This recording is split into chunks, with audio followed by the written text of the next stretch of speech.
যে খবরে মুহূর্তে নজর রাখবো, রাজপুর সোনারপুরে 23 নম্বর ওয়ার্ডেও ত্রাণ উদ্ধার হয়েছে। কাউন্সিলর চন্দ্রা ঘোষাল তার বাড়ি থেকে, কার্যালয় থেকে ত্রাণ উদ্ধার। কি পাওয়া গেল আরো বিস্তারিত অর্পণের কাছ থেকে জানবো। অর্পণ, চারিদিকে শুধু চুরির অভিযোগ তৃণমূল নেতাদের বিরুদ্ধে, এক্ষেত্রে কি পাওয়া গেল এনার বাড়ি থেকে? দেখো, 23 নম্বর ওয়ার্ডের কাউন্সিলর এবং দীর্ঘদিন ধরেই তার স্থানীয় কাউন্সিলর ছিলেন এবং তিনি বর্তমানে কাউন্সিলর রয়েছেন চন্দ্রা ঘোষাল।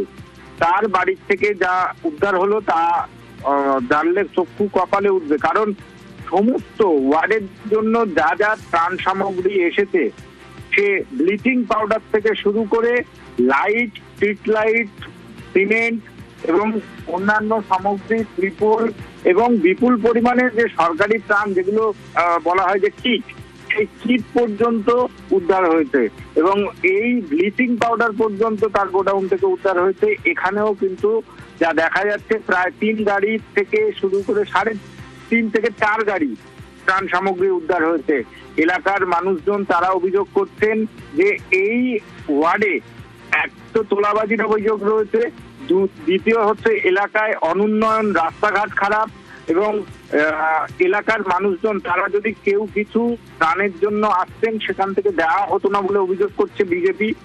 এর পাশাপাশি এলাকাবাসীর ক্ষোভ এতটাই যে রাজ্যের বিভিন্ন প্রান্তের মতো এখানেও কিন্তু দেখা গেল সেই ডিম থেরাপি। এই যে কাউন্সিলর রয়েছে চন্দ্রা ঘোষাল, তার স্বামীও এখানে দীর্ঘদিন ধরে কাউন্সিলর ছিলেন, স্বামী সৌমেন মোহন ঘোষাল।